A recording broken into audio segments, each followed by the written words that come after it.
Hai para anonim, sudah siap dengan diskusi kita hari ini? Pada momen ini kita mau membahas mengenai gimana sih ciri-ciri kalau ponsel kalian itu udah di-cloning sama orang lain atau hacker. Kalian juga pasti penasaran kan mengenai hal ini? Karena kejadian ponsel yang di-cloning saat ini marak terjadi dan juga dapat menimpa siapa saja. Nah, sekarang kita akan diskusi mengenai topik ini. Tapi sebelum semuanya kita mulai, silahkan kalian buat klik tombol subscribe dan loncengnya dalam 5 detik dimulai dari sekarang.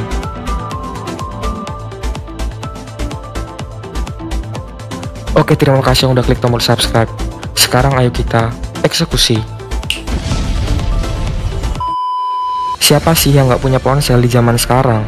Bahkan ponsel bisa dibilang adalah sahabat bagi siapa aja. Apa sih buktinya? Buktinya banyak banget. Foto yang kalian simpan ada di smartphone, chatting ada di smartphone, sampai banking dan semuanya ada di dalam sebuah genggaman, yaitu di dalam smartphone. Lalu bagaimana jika ponsel yang kalian miliki ternyata di-cloning oleh orang lain? Ada banyak cara yang bisa dilakukan seseorang untuk membajak ponsel.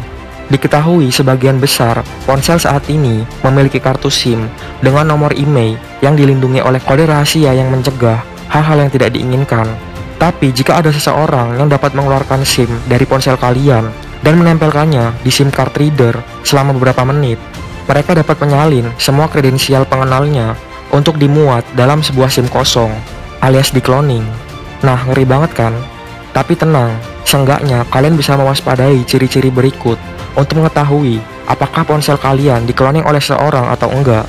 Ciri-ciri yang pertama adalah ada pesan yang nggak terduga yang meminta kalian untuk merestart device.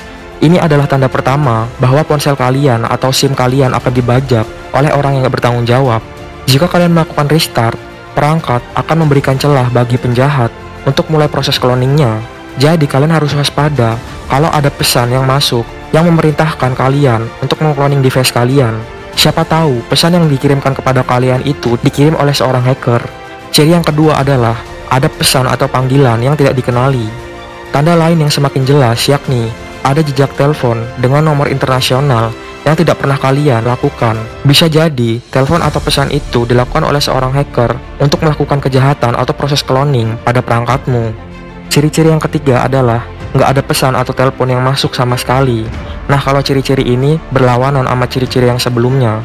Karena ketika salah seorang sudah mengontrol perangkat kalian, dia bisa membuat telepon dan pesan singkat berlabuh pada ponsel cloningannya, sehingga kalian nggak bisa lagi menerima telepon atau SMS sama sekali.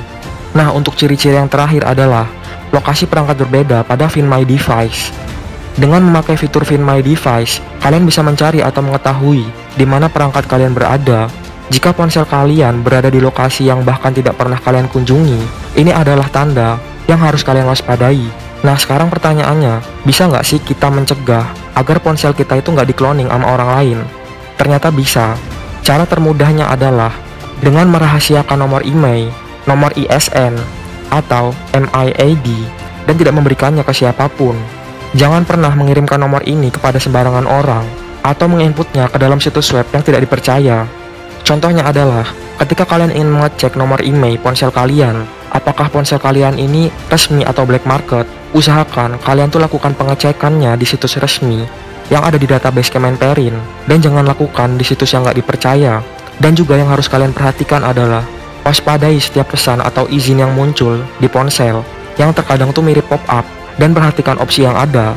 Apakah pesan tersebut berisi izin untuk mengirimkan suatu kode atau hal yang mencurigakan lainnya? Pokoknya jangan asal diklik aja. Terakhir, pastikan selalu menggunakan internet secara aman.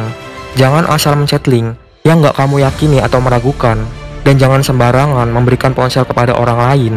Nah, setelah panjang lebar kita bahas, kalian ada komentar nggak mengenai cloning ponsel ini? Nah, pembahasan kita kali ini udah selesai.